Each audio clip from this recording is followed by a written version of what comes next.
एक बार की बात है, तक्षशिला शहर में एक विश्व प्रसिद्ध शिक्षक और संत रहते थे। उनके तहत 500 छात्राओं का प्रशिक्षण था। दिन ये 500 युवक जलाओ लकड़ी लेने जंगल में गए। उनमें से एक बिना पत्ते वाले पेड़ पर चढ़ गया। उसने सोचा, मैं कितना भाग्यशाली हूँ, यह पेड़ मरा हुआ और सूखा होना चाहिए। जलाओ लकड़ी के लिए एकदम सही है, तो जल्दी क्या है, मैं झपकी लूंगा, जबकि अन्य जंगल में खोज में व्यस्त है। जब लौटने का समय होगा तो यह होगा इस पेड़ पर चढ़ना और जलाओ लकड़ी के लिए शाखाओं को तोड़ना आसान हो, तो जल्दी क्या है।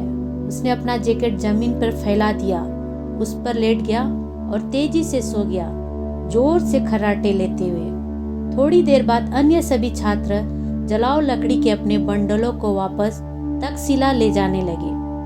रास्ते में उन्होंने खर्राटे लेने वाले स्लीपर को पास किया। उन्होंने उसे जगाने के लिए लात मारी और कहा, उठो, जागो, यह हमारे शिक्षक के पास लौटने का समय है। आलसी छात्र अचानक उठा और उसने अपनी आंखें मसल ली। अभी भी पूरी तरह से नहीं जागा। वह पेड़ पर चढ़ गया। उसने शाखाओं को तोड़ना शुरू किया और पाया कि वे वास्तव में अभी भी हरे थे, बिल्कुल भी सूखे नहीं थे। जब वह उनमें से एक को तोड़ रहा था तो वह वापस टूट गया और उसकी आंख में लग गया। तब से उसे एक हाथ से अपनी आंख पकड़नी पड़ी। जब उसने हरी लकड़ी के अपने बंडल को इकट्ठा किया, फिर वह उसे पकड़ने के लिए दौड़ता हुआ वापस तक्षशिला ले गया। वह आखिरी वाला था और उसने अपना बंडल बाकी के ऊपर फेंक दिया। इसी बीच एक धार्मिक समारोह में निमंत्रण आया।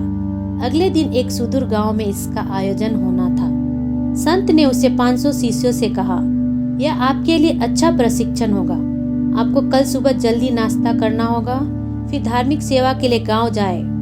जब आप वापस जाए तो मेरे हिस्से का प्रसाद वापस लाए, साथ ही तुम्हारा भी। छात्र अगली सुबह जल्दी उठे। उन्होंने कॉलेज के रसोइया को जगाया और उससे नाश्ता दलिया तैयार करने को कहा। वह अंधेरे में लक्कड़ बग्गे के पास चली गई। उसने आलसी आदमी की हरी लकड़ी की ऊपरी गठरी उठाई। वह उसे अंदर ले आई और खाना पकाने की आग शुरू करने की कोशिश की, लेकिन भले ही उसने फूंक मारी, आग बुझा नहीं पाई। लकड़ी बहुत हरी और नम थी। जब सूरज निकला तब भी नाश्ता पकाने के लिए आग नहीं थी। छात्रों ने कहा, गांव जाने में बहुत देर हो रही है, इसलिए वे अपने शिक्षक के पास गए। शिक्षक ने उनसे पूछा, तुम अभी भी यहाँ क्यों हो? तुम अभी तक क्यों नहीं गए? उन्होंने उससे कहा, जब हम सब काम कर रहे थे तब एक आलसी नेक फोरनोन सो गया। वह एक पेड़ पर चढ़ गया और खुद को आंख में थपथपाया। उसने केवल हरी लकड़ी इकट्ठी की और इसे लकड़ी के ढेर के ऊपर फेंक दिया। इसे कॉलेज ने उठाया था। रसोइया, क्योंकि यह हरा और नम था, वह नाश्ते में आग नहीं लगा सकी और अब गांव जाने में बहुत देर हो चुकी है। विश्व प्रसिद्ध शिक्षक ने कहा, एक मूर्ख जो आलसी है वह सभी के लिए परेशानी का कारण बनता है। जब जल्दी किया जाना चाहिए तो बाद में स्थगित कर दिया जाता है, वह जल्द ही पछताता है। नैतिक है, कल तक मत टालो जो तुम आज कर सकते हो। धन्यवाद।